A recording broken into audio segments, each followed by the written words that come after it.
Hey guys, it's Joe with Pocketnow.com, and today we're going to do something a little bit more serious. You see, we've been talking all about technology and about gadgets and about phones, and it's been really cool, but there's something inherently bad about all those things, and we really have to take a closer look. I know it's not something we normally do, but today we're going to talk about wall warts and why they really, really are a big problem.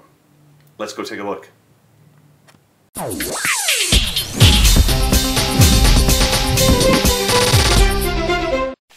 Okay, so wall warts, what are they and why are they a problem? Well, this is a phone, and that phone doesn't do much unless it's been charged up, and it's charged through this little power socket. If you've got Bluetooth devices, they usually have some kind of a power input as well. That might be an inductive charging if you're really lucky, or it might be a direct charge either with a micro USB connector or some proprietary connector. But all of them plug into one of these. Now that is what's called a wall wart. Well, why is it called a wall wart? Because when you plug it into your outlet, it looks like a wart on the wall. You plug in another, and well, now you've got just an outbreak that you probably should get some ointment for. But no, in all seriousness, what is this and what does it do? Why do we have it and why do we need it and why is it a problem? Well, in your outlet, depending on what part of the world you've got different kinds of electricity coming into it, but it's almost universally AC. That's alternating current.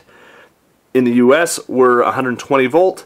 In other places, it's 240. It just depends on where you are. In fact, the socket, the prongs, are different depending on where you are. So this is a US prongs, and this is not US prongs. See how nice and round they are? And you cannot plug one into the other. You could try, but I don't recommend it.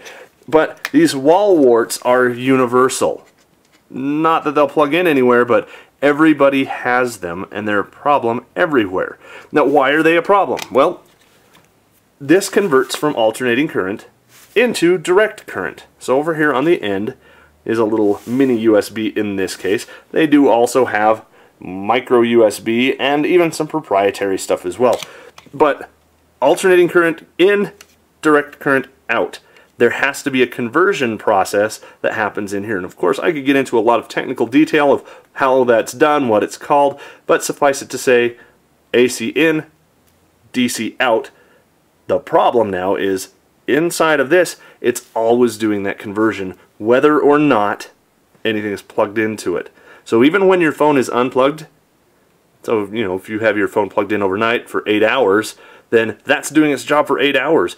But for the rest of the day, when you're not even home, your phone's not plugged in, it's still doing that conversion, it's still sucking down power. And it looks ugly to boot, because it's a big wall wart that sticks out from your wall. Now, you add up all of these guys, these are called phantom loads. They're loads that are sucking down power even when they're not doing anything. You add all those up in your house and you get an awful lot. Now, it's not just cell phones and other stuff like that. This camera, for example, has a relatively large wall wart. It doesn't connect directly to the wall, it connects to the wall via this wire, and then to the camera via that wire. I can't show you because they're plugged in at either end, but that sucks down power. My laptop has one just like this as well. My Xbox has one. My Wii has one. My computer has one, but it's built inside the computer itself.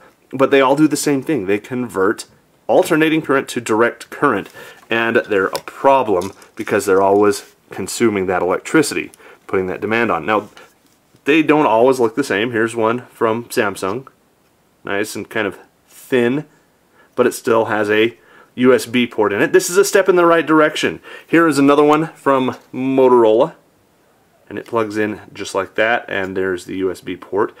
Now in this case they've omitted the cable because it's just a regular USB cable that plugs into it. So now they can give you, one of these with international style prongs, but no cord out of it, and then you can use the same USB cord to plug into your device.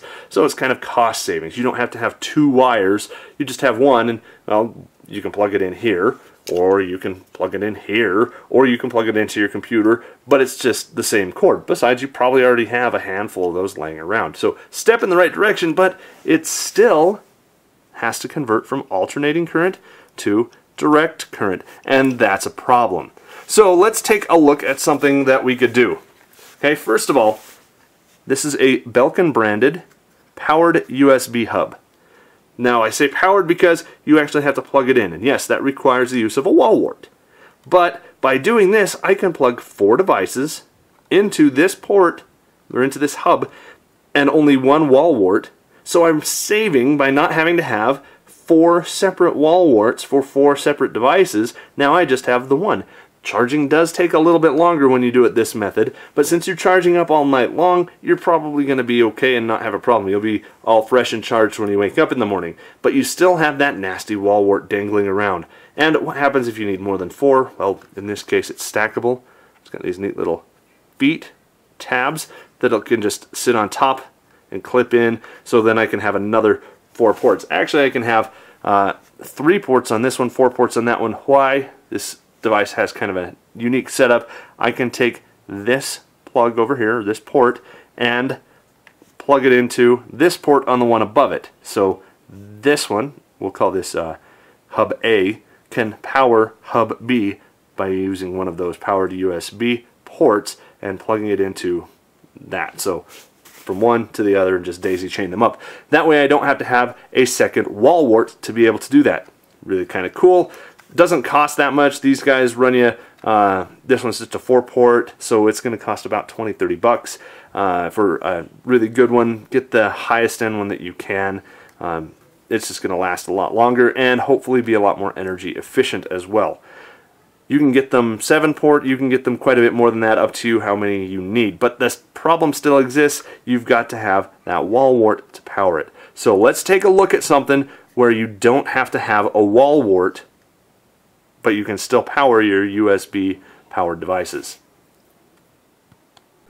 So the problem really exists between the power and the device, right? Because we have alternating current here, and we need to get direct current via the cable into the device. So how do we do that? Well, let's take away the wall warts and come up with a solution that includes that conversion inside the receptacle itself. So in this case, this is a USocket branded USB powered outlet replacement, really. It's got your standard 2 outlets, and you can see I'm using both of them right now. And in addition to that, I've got 2 powered USB ports. Now these are just power ports, they're not data ports. No, you can't try and hack the power grid by plugging your laptop into one of those, but you know, kudos for you wanting to try that. We don't recommend you hack anything, by the way, that's just some humor. So what is this? Well, I can now take my USB plug and I can plug it right in like that, and now as long as nothing is plugged in to the other end of the device, the other end of the cord, it's not taking any power. There's no circuit being completed here. So when the outlet is empty, it's also not using any power. That's great. We've just eliminated our wall wart problem. Now, a couple drawbacks to this. First of all, you've got to buy them and install them. They're not standard. They're not going to come in your new house. They're not going to be in your apartment when you get there, or your dorm room or anything like that.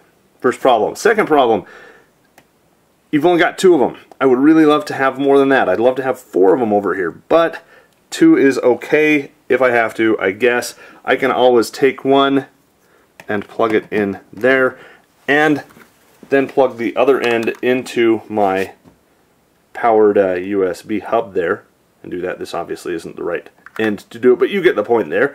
And then I can do that. Now the downside is this is a device that is then active. It's got circuitry in it, so it is taking power, but not nearly as much as this plus the wall wart. Okay?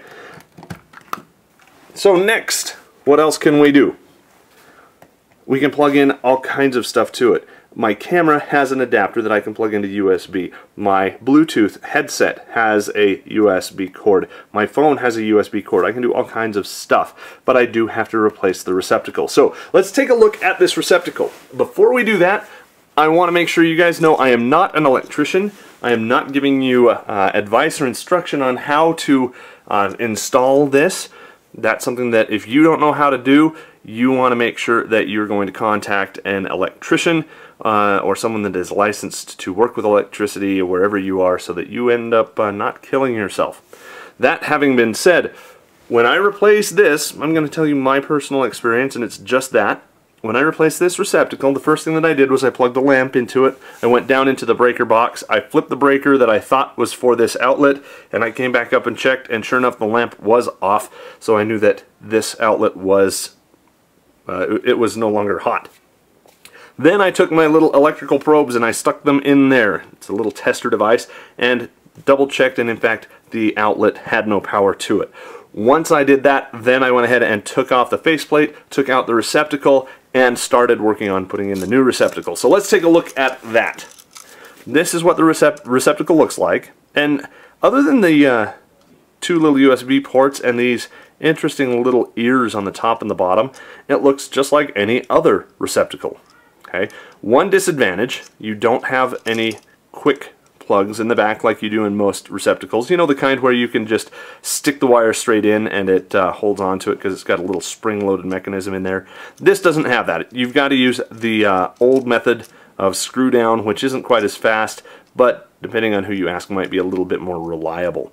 So there's that. Second, you'll notice this is just a regular receptacle that has this big, well, I hate to say it, but wall wart plugged onto the back of it. Now this is where all of that conversion from AC to DC happens, so it can then go through and output. Now the manufacturer says, as far as I can tell, that does not happen unless there's something plugged in. So unless you have a phone or some other device plugged in using it, it's not sucking down power in this wall wart right here. Not only that, but the wall wart is hidden, well, inside the wall, so it's not as unsightly. But let's take a look. The first thing we want to talk about is grounding. You'll notice it's got these little wings over here. Okay, these wings are grounding wings. They actually ground the front of the plate here, so that when you're touching this, you're actually grounding yourself. I don't know exactly how they do that, but that's the theory behind it. So when you're plugging stuff in, you're not going to have that that zap like you have sometimes when you have a computer that's not grounded properly and you're plugging in a USB device. So should take care of that. Second is it has your regular old grounding screw. Green is ground. Inside the wall you might have a green wire, or you might have a bare copper wire. That plugs in right there. Just screw it down like you normally would.